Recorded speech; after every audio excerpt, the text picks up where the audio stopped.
Does anybody have a proposition for placing Live and Let Die? You know you did, you know you did, you know I'll say I don't feel super strongly about this movie one way or another. I don't know if anyone else does. Nans, I agree. If I had to say, I would say above Diamonds and Forever, below Thunderball. I agree with that. Yeah. Yeah, I was going to say somewhere 5 to 7.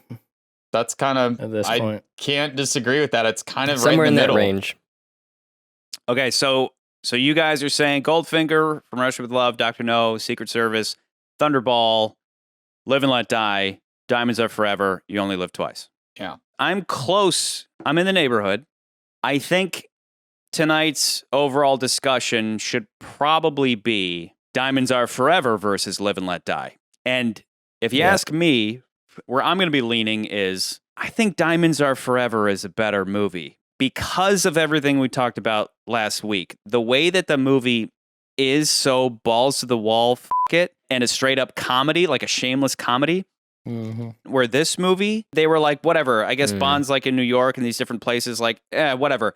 Let's just have a fucking chase scene. There's even a moment after one of they capture him one of 16 times where they say we're going to take you up in an airplane and then we're going to throw you from the airplane. And you're like, oh, this will be interesting seeing how Bond gets out of this situation. But then he just throws a punch and runs away and we have another chase, one of like 17 chase scenes where everything we talked about with Diamonds Are Forever was it's such an entertaining movie. It's so fucking entertaining. It kind of flubs the whole story thing, but it doesn't give a shit. Yeah.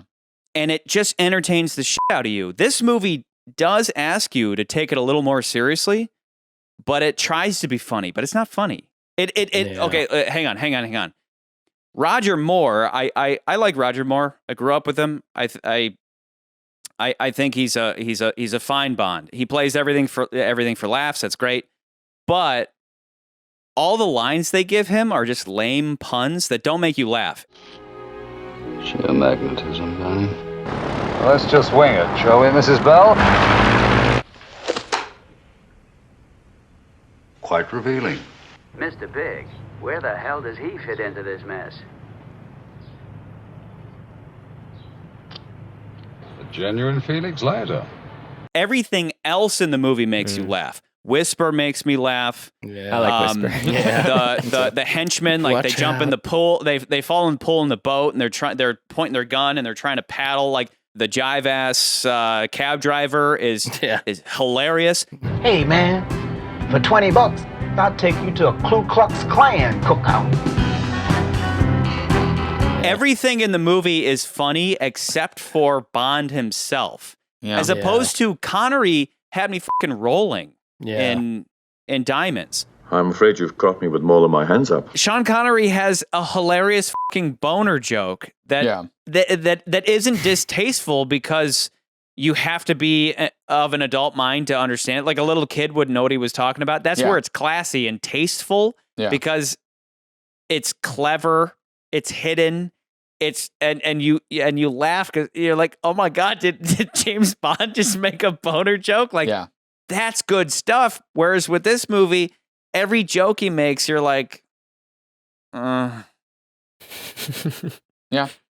I mean, I'm not disagreeing with with Moore's performance versus Connery, but it's still, there are other things that I think make this movie a little bit better. If you took out the running time of the chase scenes, this movie might be 5 minutes long. I don't know. I'd have to add it up. Yeah. But the airplane chase scene is one of the dumbest fucking things ever. Yeah. Literally, this is how it goes. Could have removed that whole thing. They captured Bond through the Jive Turkey cab driver, who is so awesome. He traps Bond, he drives him to the airport, and they're like, we're going to kill you by flying you up in this airplane and throwing you out. Today is your lucky day, Jim. You're going skydiving. Bond then just, throws a punch and gets away. All these guys start chasing him in cars, and then for stupid reasons, like the guy's like, I can't find the brake, and he I can't stop it. I can't find a brake. He crashes.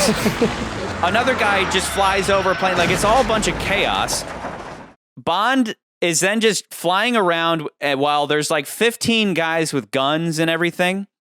And then Bond makes his stupid joke about, well, I actually laugh at this joke where he's like, Same time tomorrow, Mrs. Bell? and then even though he's still at an airport with like 15 to 20 guys running around with guns, we just cut and he's back in a hotel room with Felix Leiter.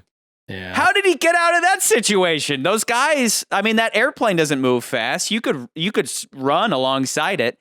It just, this movie isn't quite as it and forgivable as Diamonds Are Forever because it does ask you to take it a little bit more seriously. Even though it has fantastical shit going on and some supernatural stuff going on, it still asks you to take it seriously. And it fails in that realm. Yeah.